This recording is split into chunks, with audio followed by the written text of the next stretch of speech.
Hey there everyone, Zombie Toonie here, back with another Dead Frontier video, and in today's video we are actually going to try commentating without a real script here.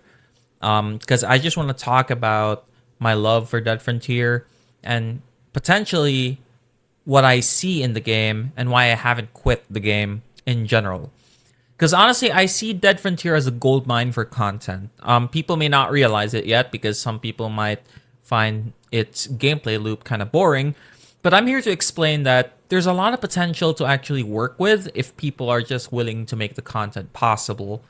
And starting this year, oh no, not really starting this year, but on the following years ahead, I'm planning to try and, expand on this potential or create content in general that will be unique to the foundation of the game.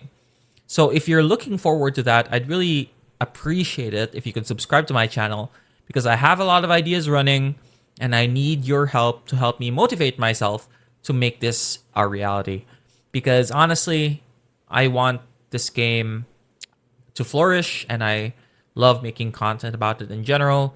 I've been cooking up some things from the backdrop, if that makes sense, and I hope you're willing to see it through. So, pardon that, let's just dive right into the introductions, I guess. So Dead Frontier has been around for a really long time. And it's one of those games that never truly died. And it did live at some point, but it's kind of like in this waiting phase, especially with the new updates coming along. Everyone's excited for what's to come in the game, but it also has like this shaky foundation because change is kind of difficult for some people. Or at least that's what I've been seeing or hearing from other people. Some people are worried about the incoming changes, about how the multiplayer is going to work, and etc., etc. But overall, it has a positive outlook. I have a very positive outlook on where this game is headed. But anyway, there aren't many creators in Dead Frontier anymore, and I kind of understand why. People think that the gameplay loop is simple, the mechanics are old, and compared to modern games, it doesn't exactly scream content potential. But that's where I actually beg to disagree. Because the very things that people, or most people, criticize about Dead Frontier are the same things that make it perfect for a specific branch of content that not a lot of people are utilizing. It's not about fast-paced highlights, it's not about metas, or if that makes sense, but it mostly builds under the mantle of storytelling, community, and personal identity. So in this video, I want to talk to you, like in a podcast form, the untapped potential of Dead Frontier and how content creators, including myself, can change how the game is experienced through commentary, lore, roleplay, and community-driven storytelling. So let's talk about community as the first phase. If there's one thing that Dead Frontier does well, it's about giving you the space to actually do what you want with your character. And once you reach like a certain level where, let's assume that you get the best gear possible, it kind of becomes second nature because you kind of know what to do. You've been doing the same loot runs over and over again, so you kind of know what to do. And it's just like second nature for you to actually, go to this location, loot a body, go. And then some people are creating routes out of it or creating like various guides, how to speed run the looting process and whatnot. There's a lot of room for people to make stories while playing the game.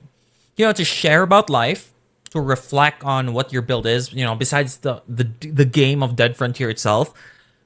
You can speak your thoughts. You can commentate on your gameplay. And I don't really see a lot of people doing this nowadays, but that's sort of the main goal of my channel. I want to be able to post daily Dead Frontier content of just talking about random stuff and commentating on my gameplay because honestly, it's a very forgiving niche if I were to describe it.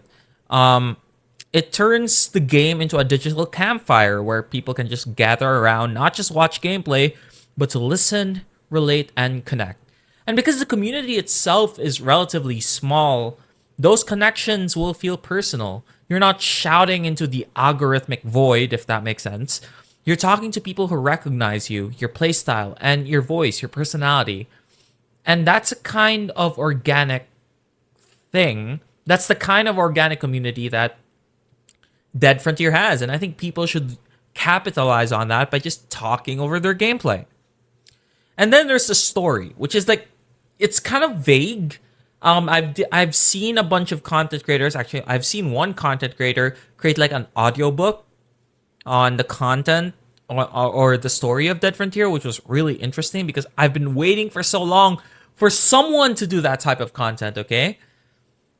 But the thing is, Dead Frontier's lack of a good story or lack of a traditional story is the greatest strength for a zombie game. Because the world is built through a lot of fragments. And I don't know if you remember Dead Exposure, but back then he used to make videos doing sort of custom missions for the clan. The Shadow Clan, that is. And I think if that was tapped into a bit more, especially with great edits and stuff, it could work. That's great content. If people are willing to put in the work to create stories out of their gameplay, and, even if there is a sync problem, create a narrative out of their edits, expanding on why this happened, or creating their own lore based on their own character or their own clan or their own conflicts.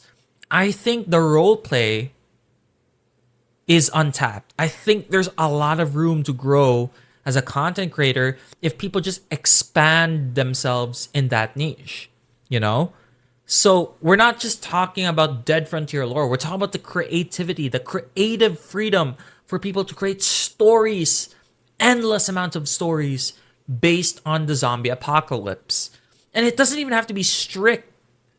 It doesn't even have to have a strict process on how it's going to function. Just create something that's unique, that benefits the game, that allows people to immerse themselves more in the game. And if I were going to create a clan, I'm probably going to make sure that I'm going to create custom missions in that clan that's voice acted and whatnot. I'm planning to do that. By the way, I know people might find it cringe, but if I were going to create my own clan, I'd want to create custom quests with custom rewards and voice act those rewards, and even create animations based on these quest logs.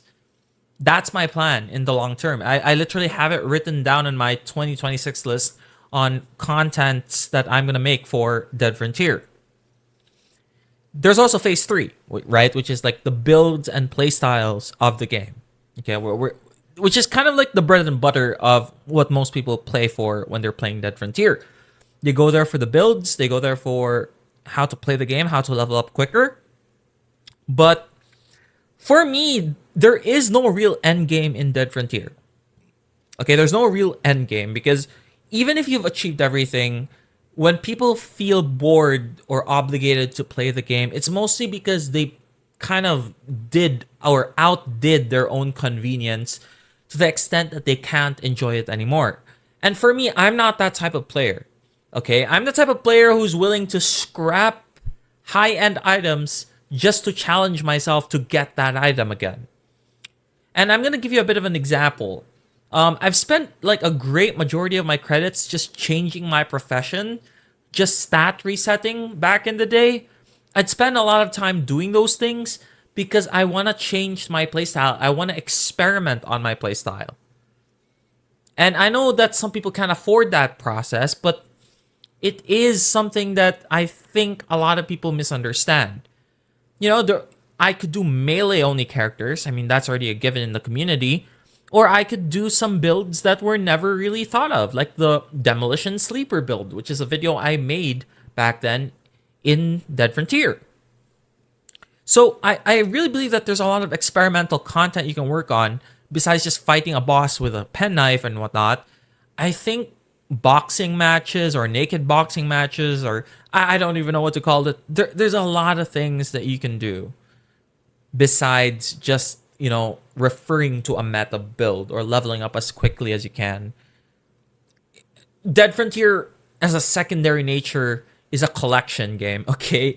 Like, some of the guns, you don't really need those guns to actually be powerful in the game. but you use them anyway to try them out.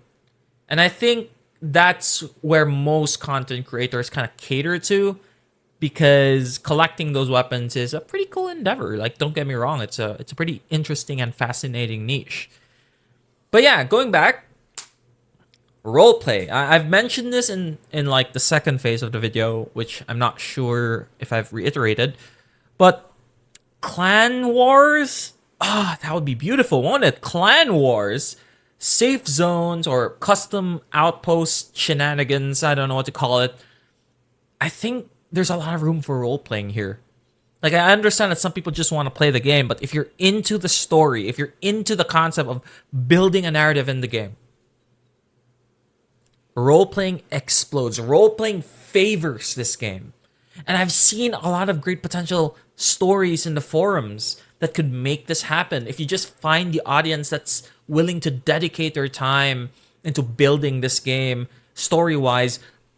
Dude, the RP is crazy in this game, man. The RP is crazy. Like, if you just find a way to do it, which is like part of my planning process right now, you can roleplay and be serious about it and actually create great content out of it. That's the thing. And I know some old people are probably going to cringe at it, but you'd be surprised how the younger generation eats this shit up, okay? I understand that some people might find it cringe, but when executed properly, this could work. Okay? Voice acting is really beneficial in this game. Like I'm telling you right now, if I had the voice to have like voice acted, if I have like the potential to voice act these quests, I would. And I still want to do it. Okay? Don't get me wrong. You don't even have to pay me, admin. I will literally voice act the quest logs in this game, and I will try to learn how to make my voice sound great just to, provide immersion in the game. Just to roleplay, because I love it. I love the potential for roleplay in this game, okay? But anyway, I think I've mentioned way too much. Probably a lot of fluff, probably a lot of nonsense, but that's basically it. I'm really excited for the future of Dead Frontier, and in the years to come, I'm trying to work on my editing game. I'm trying to work on what I can do better as a content creator in this game, because honestly, and I know it's a long shot, but I love to create content for this game because I really believe it can grow in the near future. So yeah, that's the first episode of the Dead Frontier podcast. This has been Zombie Tsuni. I hope you enjoyed listening to that while watching a bunch of gameplay in the background. And yeah, love Dead Frontier, man. I love Dead Frontier.